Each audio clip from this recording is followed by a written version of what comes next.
కూకట్పల్లి మన చైతన్యపురి కాలనీ దగ్గర ఒక యువకుడు తను ఏళ్లుగా ఉంటున్నటువంటి ఇండ్లు ఉన్న పలంగా సర్వే చేస్తున్నాం కూల్చివేస్తామని సర్వే మార్కింగ్ వేస్తుంటే పెట్రోల్ మీద పోసుకొని ఆత్మహత్య యత్నానికి ప్రయత్నం చేసింది. ఆ విజువల్ చూపించొద్దా అంటే మీ ఉద్దేశం ఏంటి? మాకు గొంతు నొక్కాలని ప్రయత్నం అంతేనా? సో ఇక్కడ ఏమంటాడు, I request the media especially social media to stop creating fear about Hydra. Hydra ఏమో చేస్తాని ప్రజల్లో తప్పుదారి పట్టించే ప్రయత్నం కానీ అటువంటిది ఎవరు నాకు తెలిసి చేయట్లేదు అనుకుంటున్నా. కొంతమంది చేస్తే చేయొచ్చు, వారిని ఏ రకంగా మీరు చర్యలు తీసుకోండి, వారిపై ఎటువంటి చర్యలు తీసుకుంటారో తీసుకోండి. కానీ ఉన్న వాస్తవాన్ని ప్రజల్లోకి తీసుకెళ్లేటువంటి విషయాల్లో కావచ్చు, ఇటువంటి విజువల్స్లో చూపించొద్దని కానీ ఇటువంటి విషయాలను అడ్డుకోవాలని కానీ ప్రయత్నం చేయకండి. కట్ చేస్తే in fact every and any demolition happening in the state is being attributed to Hydra. Hydra has not been part of any survey of Musi River for demolition. Yes, ఇప్పుడు సర్వే చేస్తుంది హైడ్రా కాదు, రెవెన్యూ మరియు irrigation అధికారులు సంయుక్తంగా అక్కడ Musi river దగ్గర survey కొనసాగుతున్నది. అక్కడ హైడ్రా ఇంక ఎంటర్ కాలేదు. Many false news is being spread that Hydra is planning for large-scale demolitions tomorrow in the Musi River. Some social media channels are spreading the false and fake news on Hydra having vested interest as their agenda. Request all media to take it into public and common people need not fear about Hydra or its demolitions. So సామాన్య ప్రజానికానికి హైడ్రా ఏం request చేస్తుందంటే ఇంకా మూసీ రివర్లో మేము కూల్చివేతల ప్రక్రియ మొదలు పెట్టలేదు, ఇంకా దిశగా ప్రయత్నాలు చేస్తలేము, దయచేసి తప్పుడు కథలు నమ్మకండి, ఇదే మీడియా మళ్ళీ ఈ వార్తలను ప్రచురించని చెప్తున్నారు. సో హైడ్రా ఇంకెప్పుడు కూడా మూసిని టచ్ చేసే అవకాశం ఇప్పట్లో లేదు, ఫర్దర్గా చెప్పలేము. కానీ ఇప్పట్లో అయితే హైడ్రా ఇంకా సర్వే మాత్రమే కొనసాగుతుంది.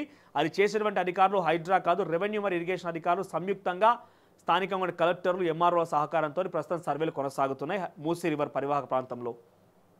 ఇంకా government has given very clear instructions in this regard that no poor or lower middle class person should suffer due to demolitions.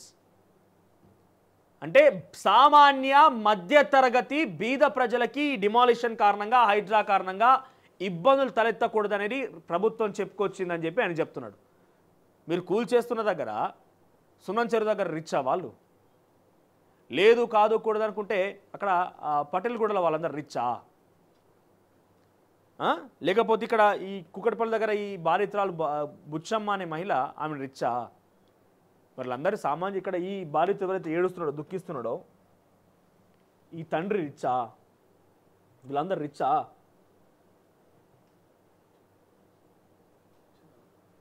వీళ్ళంతా రిచ్చా? సామాన్యులను ముట్టుకోవద్దన్నది ప్రభుత్వం, వాళ్ళని ఇబ్బంది గురి చేయొద్దని చెప్పిందని చెప్పి మీరే చెప్తున్నారు. మళ్ళీ వీళ్ళందరి దగ్గరికి పోయి వీళ్ళ సామాన్యులు కాదు, వీళ్ళంతా ఉన్నోళ్ళ ధనికులు. ఇదంతా ఇవాళ రేపట్ల హైదరాబాద్ ఇల్లు కొనాలంటే మినిమం 50-60 లక్షలు ఉంటుంది. అప్పో సప్పో చేసి ఊళ్ళ ఆస్తులన్నీ అమ్మకానికి పెట్టి భార్యమెల్లో ఉన్న పుస్తలు కూడా తాకట్టు పెట్టి ఇల్లు కొనుక్కొని, ఇల్లు ఉంటే రేపు నా బతికే ఇట్లా అయిపోయి నా పిల్లల బతుకన కరెక్ట్గా ఉండాలని చెప్పి కాయ కష్టం చేసి దాన్ని ఈఎంఐలు కట్టడమా ఇంకా ఇతరత్ర పనులు చేసుకుంటూ ఓ నివాసం ఏర్పాటు చేసుకుంటున్నారు. ఉన్న పలంగా వచ్చి వాటిని కూల్ చేస్తామని చెప్పి ఇట్లా కూల్ చేస్తే అందరూ రిచ్ ఏం కాదు కదా. అదే సామాన్య మధ్యతరగతి బీద కుటుంబాల వర్గాలకు సంబంధించిన వ్యక్తులంతా కూడా. కట్ చేస్తే హైడ్రాకు సంబంధించి చూస్తే కనుక సో గత ప్రభుత్వంలో హైడ్రా అంటే ఈ ప్రభుత్వం చెప్పుకొచ్చింది. సరే కట్ చేస్తే సోషల్ మీడియాలో ప్రచారం అవుతున్న అంశం కావచ్చు, ముఖ్యమంత్రి రేవంత్ రెడ్డి అంశం చెప్పిన విషయం కావచ్చు, 1,60,000 కోట్ల రూపాయలు పెట్టి హైడ్రా మూసి ప్రక్షాళన చేయాలనుకుంటుంది రేవంత్ రెడ్డి సర్కార్ అనేది బీఆర్ఎస్ పార్టీ ఆరోపిస్తోంది. నాకు తెలిసి ఇంత ఉండకపోవచ్చు, మేబీ అజంప్షన్గా తీసుకుంటే వాళ్ళు చెప్పిన మాట నిజం అనుకుంటే మూసీ ప్రక్షాళన కోసం 1,60,000 కోట్ల రూపాయలని రాష్ట్ర ప్రభుత్వం వెచ్చించాలనుకుంటుందనేది బీఆర్ఎస్ చెప్తున్న మాట. సో ఇక మూసీ ప్రక్షాళన అంటే బ్యూటిఫికేషన్ అంటే సుందరీకరణ.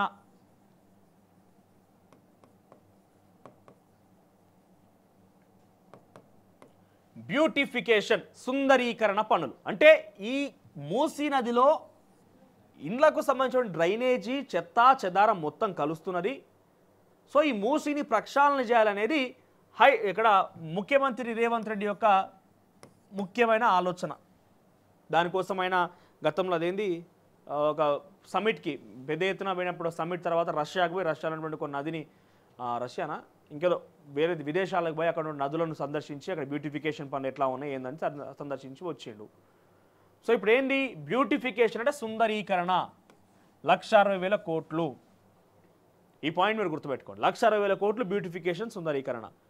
సో హైదరాబాద్లో 150 డివిజన్లు ఉన్నాయి జిహెచ్ఎంసీ పరిధిలో, అంతేనా?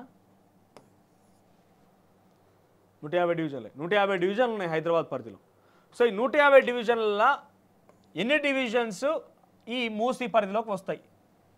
లేదు మొత్తం అన్ని హైదరాబాద్ డివిజన్ల ప్రతిదానికి ఎక్కడో దగ్గర ఇంటర్ టచింగ్ ఉందా, ఇంటర్ లింకింగ్ ఉందా అనుకుంటే కనుక ఇక్కడ ఏంటిది, ఈ మురుగునీరు డ్రైనేజ్ ఇంజిన్ అనేది మూసీ రివర్లోకి పోవద్దు అనేది ముఖ్య లక్ష్యం. అంటే కేవలం శుద్ధి చేసే పని పెట్టుకుంటున్నారా? బ్యూటిఫికేషన్ పేరుతోని ఈ లేక్ వ్యూలో ఏ రకంగా దుర్గం చెరువు చుట్టూ పెద్ద పెద్ద ఆకాశ హార్మ్యాలు ఏర్పడి అక్కడ కంపెనీలు వచ్చినాయో, అక్కడ ఇండ్లు ఏర్పాటైనాయో, ఆ రకంగా ఇక్కడ కంపెనీలను ఏర్పాటు చేయాలనుకుంటున్నారా? ఫస్ట్ ప్రభుత్వం క్లారిటీ ఇవ్వాలి. సో ఉదాహరణ తీసుకుంటే కాళేశ్వరం ప్రాజెక్ట్ మనం తీసుకుందాం. కాళేశ్వరం ప్రాజెక్ట్ అనేది నిర్మాణం చేపడుతున్నప్పుడు కాళేశ్వరం ప్రాజెక్ట్ నిర్వాసితులకి ఇక్కడ ప్రాజెక్ట్ వస్తుందయ్యా, మీ దగ్గర సుందిల డ్యామ్ వస్తుంది, మీ దగ్గర అన్నారం డ్యామ్ వస్తుంది, మీ దగ్గర మేడిగడ్డ బ్యారేజ్ వస్తుంది, ఇంకో మీ యొక్క భూములు దీనికోసం వాడుకుంటామని చాలా క్లియర్గా చెప్పి సర్వేలు చేసి ఆ తర్వాత వాళ్ళకి ఒక క్లారిఫికేషన్ ఇచ్చిన తర్వాత వాళ్ళకు నిర్వాసితులకి నష్టపరిహారం చెల్లించి వారిని అక్కడి నుంచి తొలగించేసిర్రు. అది ఎక్కువ ఇచ్చిరా, తక్కువ ఇచ్చిరా, స్కామ్ చేసిరా, స్కీమ్ చేసిరా పక్కన పెడితే ప్రాసెస్ ఇది. సర్వే చేసి వాళ్ళకి క్లారిటీ ఇచ్చి వాళ్ళతో చర్చలు జరిపి కూర్చోబెట్టి అన్ని రకాలుగా మాట్లాడించి వాళ్ళ భూములను పెద్దగా ఈ కాళేశ్వరం బెల్ట్లో నివాసాలు కోల్పోలేదు, కొన్ని భూములు మాత్రం కోల్పోయారు. ఆ వ్యవసాయ భూముల్ని తీసుకొని ప్రాజెక్ట్ నిర్మించారు. అట్లాగే మూసీ బ్యూటిఫికేషన్కి దానికి సంబంధం ఏంటంటే నేను ప్రాసెస్ చెప్తున్నా. సో మూసీని మీరు ప్రక్షాళన చేయాలనుకుంటున్నారు కనుక ఇది శుద్ధి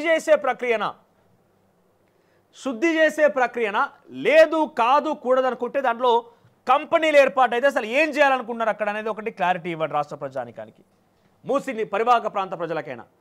ఆ మూసీ పరివాహక ప్రాంతంలో మీరు ఏం చేయాలనుకుంటున్నారు, మీ ఆలోచన ఏంది? కేవలం శుద్ధి చేసే పనే కనుక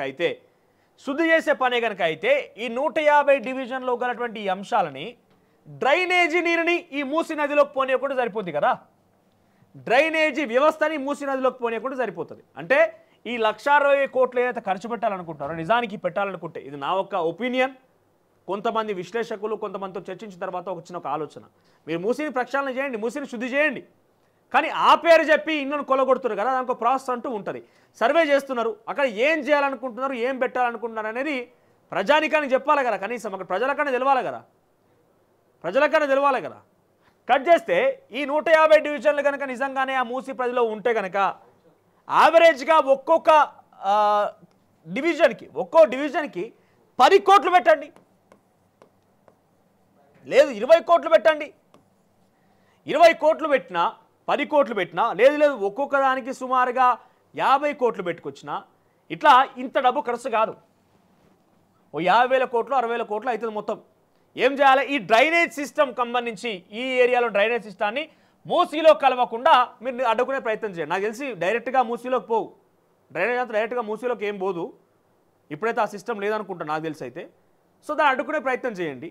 లేదు మీకు ప్రజల మీద చాలా చిత్తశుద్ధి ఉంది, ప్రజల్ని చాలా వరకు మేము కాపాడాలనుకుంటున్నాం కాబట్టి మూసీ పరివాహక ప్రాంతం మూసీ ఉప్పొంగినప్పుడు ఎక్కడైతే ఇందులోకి నీరు చేరుతుందో వాటి గురించి రిటైనింగ్ వాల్ ఏర్పాటు చేసుకోండి. రిటైనింగ్ వాల్ అంటే మూసీ పరివాహక ప్రాంతానికి సంబంధించి నీళ్ళు రాకుండా రిటైనింగ్ వాల్ ఏర్పాటు చేసుకోవచ్చు అవకాశం ఉంటే. సో చాలామంది చెప్తున్నా, అంటే ఒక డిస్కషన్ నడుస్తోంది, ప్రజల్లో జరిగే డిస్కషన్ కావచ్చు, కొంతమంది మేధావులు రాజకీయ వర్గాల చర్చ జరిగే అంశాలు మీకు దృష్టికి తీసుకొచ్చే అంశం ఏంటంటే ప్రాసెస్ ప్రకారంగా పోతలే, అసలు ఇక్కడ ఏం చేయాలనుకుంటున్నారో క్వశ్చన్ మార్క్. మూసీ చుట్టూ మీరు ఏం చేయాలనుకుంటున్నారు? బ్యూటిఫికేషన్, సుందరీకరణ అంటే ట్యాంక్ బండ్ చుట్టూరా మీరు ఏ రకంగా అయితే ఆహ్లాద వాతావరణం క్రియేట్ చేసి నెక్లెస్ రోడ్ లాగా క్రియేట్ చేసిరో అట్లా చేయాలనుకుంటున్నారా? అలా చేయాలనుకున్నప్పుడు నివాసాలు చాలా కోల్పోతున్నాయి కాబట్టి అసలు దానికి పరమార్థం అనేది ఉండాలి కదా. Beautification works okay, beautification works చేయాలనుకుంటున్నాం, సుందరీకరణ మాత్రమే ప్రయత్నం అని ప్రజలకు చెప్పండి. సో ఈ రకంగా చేయాలనుకుంటున్నాము, ఈ రకంగా చేసిన తర్వాత ఇక్కడ బిజినెస్ యాక్టివిటీస్ ఏమైనా ఉంటే సో అది మీకు అవకాశం కల్పిస్తామనో, మీకు పెద్ద ఆపర్చునిటీ ఇస్తామనో, ఎక్కువ శాతంగా మీరే ఉంటున్నారో వాళ్ళకి చెప్పండి. లేదు ఇక్కడ కొత్త కంపెనీలు వస్తాయి, లేక్ వ్యూలో భాగంగా దుర్గం చెరువు దగ్గర ఏ రకంగా అయితే ఇక్కడ పెద్ద ఆకాశ హార్మ్యాలు ఏర్పాటాయి, ఒక వ్యవస్థ ఏర్పాటైందో, ఒక పెద్ద ఎత్తున ఇక్కడ ఒక ఐటీ హబ్ ఏర్పాటైందో ఆ రకంగా క్రియేట్ చేస్తామని చెప్పండి. లేదు కేవలం శుద్ధి చేసే ప్రయత్నం మాత్రమే, మూసీ నదిని కేవలం మేము శుద్ధి చేసే ప్రయత్నం మాత్రమే ఉన్నది, మురుగునీరు వెళ్లకుండా దాన్ని ప్రక్షాళన చేస్తామనే ఆలోచన కనుక ఉంటే ఆ ఆలోచన అని చెప్పండి. అది చేయాలనుకుంటే నాకు తెలిసి ఇన్ని కోట్ల రూపాయలు అవసరం లేదు, ఇంత పెద్ద నివాసాలు కొల్లగొట్టాల్సిన అవసరం లేదు.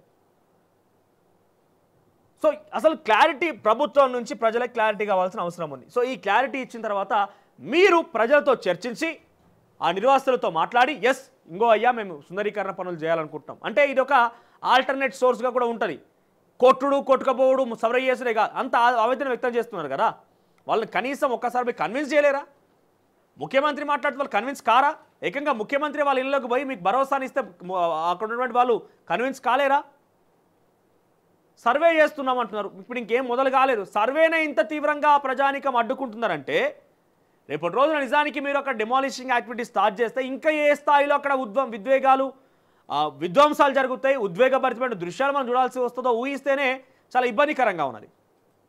సో ముందస్తుగానే మీరు ప్రజలకి క్లారిటీ ఇచ్చి ఒక ముఖ్యమంత్రి నేరుగా మూసీ నది పరివాహక ప్రాంతాన్ని నేను వస్తున్నా, నేను పర్యవేక్షిస్తా, మీకు ఈ పని చేయాలనుకుంటున్నాను చెప్తే తప్పేం పోయింది? ముఖ్యమంత్రి వచ్చినా ప్రజలు వినరా? ముఖ్యమంత్రి పోయి మీరు చెప్పిన ప్రజలు వినరా? సరే మీరు అంటున్నారు కొంతమంది పొలిటిసైజ్ చేసే ప్రయత్నం చేస్తున్నారు, తప్పుదో పట్టించి రాజకీయంగా తమ ప్రభుత్వం మీద నిందలు వేసే ప్రయత్నం చేస్తున్నారు, మీరు కొంత బీఆర్ఎస్ పార్టీ మీద చెప్పగానే చెప్తున్నట్టుగా కనబడుతున్నది. కొంత బీఆర్ఎస్ పార్టీ కూడా అవకాశం సందు దొరికితే పోయి చూద్దామని చూస్తున్నది. కానీ బీఆర్ఎస్ కాదు మీ టార్గెట్, సామాన్య ప్రజలు మెప్పించడం కావాలి. ఆ సామాన్య ప్రజానికాన్ని మొత్తం కూడా లంగరౌజ్ మెహదీపట్నం నుంచి మూసి పరివాహక ప్రాంతం నుంచి పెద్ద ఎత్తున కొన్ని వందల సంఖ్యలో సెక్రటరియట్ ముట్టడికి వాళ్ళందరూ పిలుపునిస్తే వాళ్ళు అడ్డుకున్నారు. ఎస్ వాళ్ళ దగ్గర నేరుగా ముఖ్యమంత్రి పోయి మీకు సమస్య ఏంటి, మీకు నేను భరోసా ఇస్తున్నా, ఇంకో మనం ఇది చేయాలనుకుంటున్నాము, దీంట్లో మీ సహకారం కావాలి. ఆ రోజు ఇదే హరీష్ రావు నేను చెప్తున్నా కదా, కాళేశ్వరం ప్రాజెక్టు భూములు ఇవ్వకపోతే చాలాసార్లు రైతుల దగ్గరకు వచ్చి పాపం మొరబెట్టుకున్నాడు. ఆయన ఇవ్వండి నేను ఇది చేస్తా బతిలాడుకున్నాడు. సరే తర్వాత స్కామ్ చేసిండా స్కీమ్ చేసిండా పక్కన పెడితే బతిమలాడిండు. ఇన్ఫాక్ట్ ఇవ్వండి అని చెప్పి అందరూ అడిగిండు, భరోసాని ఇచ్చిండు. కానీ తర్వాత భరోసా నిలుపుకోలేకపోయింది, అది వేరే విషయం. ఆయన ఇచ్చిన మాట నిలుపుకోలేకపోయాడు, అది వేరే విషయం. కానీ చెప్పిడు పోయి కన్విన్స్ చేసే ప్రయత్నమే చేసిండు. ఎందుకు ముఖ్యమంత్రియో సమాజ శాఖ మంత్రియో ఇంకెందుకు పోకూడదు? లేదు దానికి ఒక ప్రత్యేక కమిటీ వేసి ప్రజల్ని ఎందుకు మీరు అంటే ఒక కమిటీ కార్పొరేషన్ ఏర్పాటు దానకిషోర్ దానికి చైర్మన్గా ఉన్నట్టున్నాడు, కన్విన్స్ ఎందుకు చేయలేకపోతున్నారు? డైరెక్ట్ రంగంలోకి పోయి మీరే ఇంకో ప్రజానికమా ఇది జరుగుతున్నది, ఇక్కడ ఈ యాక్టివిటీ జరగబోతోంది, దీనికి మీ సహాయ సహకారాలు కావాలి, దీనికి మీ నష్టపరిహారంగా ప్రభుత్వం ఈ రకంగా ఆదుకుంటుంది అంటున్నారు. మీరు కేవలం డబుల్ బెడ్రూమ్ ఇల్లు ఉన్నాయి డబుల్ బెడ్రూమ్ ఇల్లు ఇస్తానేనో అని చెప్పానంటే అక్కడ పెద్ద బిల్డింగ్లు కూడా ఉన్నాయి. ఆ బిల్డింగ్లో దిపోయి డబుల్ బెడ్రూమ్ ఇల్లు కాలు ఎందుకు వస్తారు? మరి డబుల్ బెడ్రూమ్ ఇళ్ళకి వాళ్ళను ఉంచితే మరి డబుల్ బెడ్రూమ్ ఇళ్ళ మీద ఆశ పెట్టుకునే సామాన్య ఇల్లు లేని వాళ్ళు ఏడైపోవాలి. డబుల్ బెడ్రూమ్ కూడా మనం రెండు విధాలు ఆలోచిద్దాం. డబుల్ బెడ్రూమ్ అనేది కూడా ఈ మూసీ పరివాహక ప్రాంత ప్రజానికానికి ఇస్తే ఈ డబుల్ బెడ్రూమ్లో మూసీ వాళ్ళు ఉంటే మూసీ ప్రజానికం ఉంటే మూసీ పరివాహక ప్రాంత ప్రజానికం ఉంటే మరి దీని మీద ఆశ పెట్టుకొని ఉన్న వాళ్ళు సామాన్య అసలు ఇల్లు లేనటువంటి వాళ్ళ పరిస్థితి ఏం కావాలి? వాళ్ళకేమిస్తారు? ఇవన్నీ కూడా చర్చ జరగాలి కదా. ఇన్ని కోట్లు ఖర్చు పెట్టి మీరు చేసేది బ్యూటిఫికేషన్ వర్క్స్ అంటే కనుక ఇంతకు మించిన తప్పిదం ఏమి ఉండదు. సో ముఖ్యమంత్రి రేవంత్ రెడ్డి గారు ఇది మీ దృష్టికి వస్తుంది, ఈ రకంగా మీరు ఆలోచన చేస్తారని కోరుకుందాం. ఇది సామాన్య వర్గాల్లో రాజకీయ నాయకుల్లో మేధావుల్లో జరిగే చర్చ ఇదంతా కూడా. మీ దృష్టికి నాకు ఒపీనియన్గా చెప్పినా మరి ఏం జరుగుతుందో చూడాలి. కానీ ప్రస్తుతానికైతే ఒక అస్తవ్యస్తంగా అగమ్య గోచరంగా అక్కడ సిచ్యువేషన్ మొత్తం మారిపోయి ఇష్టం వచ్చినట్టుగా అధికారులు వ్యవహరిస్తున్నారు, ఇష్టం వచ్చినట్టుగా ఆ పరివాహక ప్రాంతానికి సంబంధించిన ప్రజలు ఆవేదన చెందుతూ ఏం చేయాలో అర్థం కాక ఆత్మహత్యలకు కూడా పాల్పడుతున్నారు, ఆత్మహత్యలు కూడా చేసుకున్న పరిస్థితి కనబడుతోంది. సో ఇంతటి పరిస్థితి వచ్చింది అనుకున్నప్పుడు ప్రభుత్వం అలర్ట్ కావాలి, అదొక విపత్తుగానే భావించాలి. ఇంత పెద్ద ఎత్తున మీరు ఒక నిర్మాణం 15,000 ఇళ్ళు అంటే చిన్న విషయం ఏం కాదు, సామాన్య విషయం ఏం కాదు.